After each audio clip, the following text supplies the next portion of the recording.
In 1865, in Lynn, Massachusetts, a 56-year-old woman mixed a batch of herbal medicine on her basement stove. Unicorn root, life root, black cohosh, pleurisy root, fenugreek, all suspended in alcohol. She bottled it. She printed a four-page pamphlet describing women's health conditions that many doctors were unwilling or ill-equipped to discuss openly with their female patients. And then she sent her sons out the door to sell it. It began in a basement. Within a decade, that homemade remedy had become a national business. Lydia's portrait was staring out from bottles and advertisements across the country. The company was grossing nearly $300,000 a year in sales, and the woman at the center of it all was already dead. And for years after her death, her family was still answering letters in her name. Women across the country wrote to Lydia Pinkham for advice on their most intimate health concerns. And they got answers from a woman who had been in the ground for years. This is the story of Lydia Estes Pinkham of Lynn, Massachusetts, one of the most remarkable businesswomen in American history and one of the most ironic. Lydia was born in Lynn, Massachusetts on February 9th in 1819. She was the 10th of 12 children of William and Rebecca Estes, radical Quakers who had opened their homes to reformers, abolitionists, and escaped slaves. Frederick Douglass was a family friend. William Lloyd Garrison visited. Other reformers came through as well. The Estes family eventually broke with the Quakers over slavery, not because they were not against it, but because they felt the Quakers were not against it strongly enough. Lydia absorbed all of it. At 16, she joined the Lynn Female Anti-Slavery Society. She was a committed abolitionist, a committed feminist, and a committed temperance advocate, opposed to the use of alcohol on moral grounds. She attended Lynn Academy and taught school after graduation. In 1843, she married Isaac Pinkham, a widower with a young daughter, and with a long series of business ventures that never quite worked out. It's a shoe manufacturer, a produce dealer, a kerosene distiller, a laborer, a farmer, builder, and each venture rose and fell. And the family moved around. Lydia spent 30 years as a homemaker, raising their children and building an extraordinary knowledge of herbal medicine. She kept a notebook. She called it Medical Directions for Ailments. She experimented with compounds. She gave bottles of her home remedies to neighbors and friends, and the neighbors and friends kept asking for more. In 1873, the country fell into a severe economic depression. Isaac Pinkham's latest ventures collapsed. In 1875, he was arrested for unpaid debt. He was released from prison, but he spent much of his remaining time ill and defeated, with no recorded role in what happened next. And what came next was Lydia. She and her sons Daniel and William decided to sell the compound commercially. They brewed the formula on the family stove. They bottled it, and Lydia wrote a four-page pamphlet called Guide for Women, offering health tips and describing the compound's benefits. Isaac, by then in poor health, helped fold the pamphlets. Daniel and William distributed them door to door in Lynn. The first batches were sometimes given away because nobody had money to buy them. But slowly, and then quickly, they sold.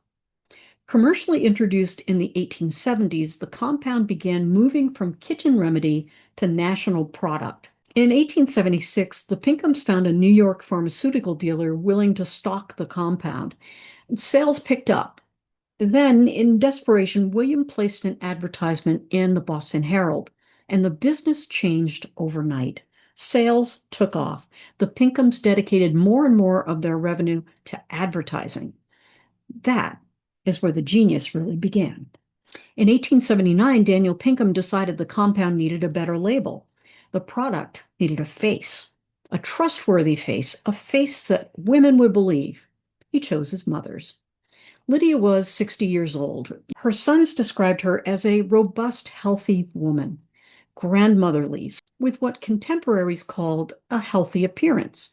Her portrait began appearing on every bottle of Lydia E. Pinkham's vegetable compound and in newspaper and magazine advertisements across the country. Within years, Lydia E. Pinkham's face was one of the most recognized female faces in America. Her name was known by women across the country. The ads were everywhere, in newspapers and magazines, on handbills, on the sides of buildings. A Dartmouth student in the 1880s even wrote a song about her. There's a face that haunts me ever. There are eyes mine always meet as I read the morning paper, as I walk the crowded street. The grandmother from Lynn, Massachusetts, had become one of the most famous women in America, and she barely left the house. The slogan that Lydia wrote for her product was both a business strategy and a feminist manifesto. Only a woman can understand a woman's ills.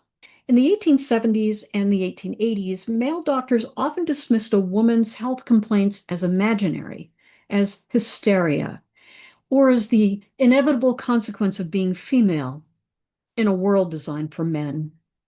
Gynecological problems like menstrual pain and menopausal symptoms, prolapsed uteruses, the full range of reproductive difficulties were considered either unimportant or solvable only through dangerous surgery. I'm so glad we're not doing things that way anymore. Women had almost no access to reliable information about their own bodies. The medical establishment was not helping them. Lydia Pinkham was helping them. She wrote medical pamphlets explaining female anatomy and reproductive processes in language women could understand. She described conditions that physicians would not discuss with their patients. She invited women to write to her directly, and they did. At the peak of the business's success, she was receiving 100 letters a day. She established a department of advice staffed entirely by women to respond. She generally recommended exercise, cleanliness, good diet, and of course, her compound. She was doing what water cure establishments, midwives, and neighborhood herb women had always done, meeting the need that male medicine refused to meet, treating women's health as real, as serious, and as worth discussing without shame. The compound probably worked in part. Black cohosh, one of her key ingredients, is still used today as an alternative treatment for hormonal symptoms. The herbs had genuine properties, and if they were not entirely curative, the alcohol certainly helped with the pain. And here is the detail that makes all of this ironic. Lydia Estes Pinkham was a committed temperance advocate. She believed in the moral necessity of abstaining from alcohol. She believed the sale and consumption of alcohol was a blight on society. And she believed this sincerely and consistently throughout her adult life. Her vegetable compound contained roughly 18 to 20% alcohol, close to 40 proof liquor. The label explained that the alcohol was used solely as a solvent and preservative, and it preserved the herbal ingredients extremely well.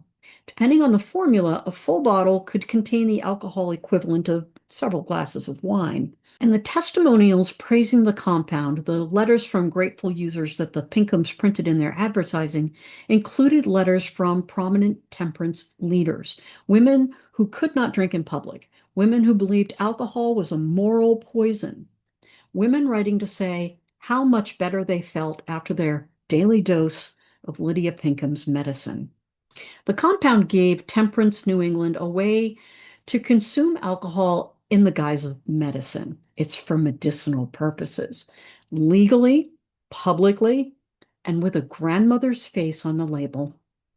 It was not until the 1920s, with prohibition and increasing federal regulation of patent medicines, that the company was finally pressured to reduce the alcohol content. The business was thriving, and Lydia's face was on every bottle and every advertisement in the country. And then the tragedies came. In 1881, Daniel Pinkham, the marketing genius behind the whole enterprise, died of tuberculosis. He was 32 years old. 2 months later, his brother William died also of a lung disease. He was 28. 2 sons, 2 months, gone. Lydia suffered a stroke in 1882 from which she never recovered. She died on May 17, 1883, in Lynn, Massachusetts. She was 64 years old. The business did not stop. The family, her daughter Aroline, her son Charles, and their spouses continued it, and they continued answering letters in Lydia's name. Women across America wrote to Lydia Pinkham for advice on their most intimate health concerns. They received careful, thoughtful responses signed Lydia E. Pinkham from a woman who had been dead for years. The face on the bottle was still there. The grandmother of Lynn, Massachusetts, still looked out from every advertisement. The advice department still answered the letters. The compound was still brewed, bottled, and shipped. Lydia Pinkham had become even more powerful in death than she had been in life.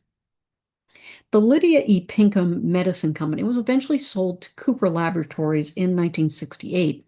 By the end of the 20th century, it had become a multi-million-dollar national business. In 1922, Lydia's daughter Aroline erected the Lydia E. Pinkham Memorial Building on Derby Street in Salem, Massachusetts, dedicated to nursing mothers, hygiene, and public health. It still operates today. And the Lydia Pinkham herbal supplement still exists in modified supplement form. Her trademark portrait is still on the label, the grandmother of Lynn, Massachusetts, still looking out from the page more than 140 years after she mixed the first batch on her basement stove. She remains one of the most recognizable female faces in American patent medicine history. The temperance advocate whose medicine contained alcohol, the abolitionist whose family welcomed Frederick Douglass, the woman whose husband folded pamphlets while she built an empire, the grandmother whose face seemed to appear in advertisements everywhere, the woman who kept answering letters from beyond the grave because women writing those letters still needed someone to answer.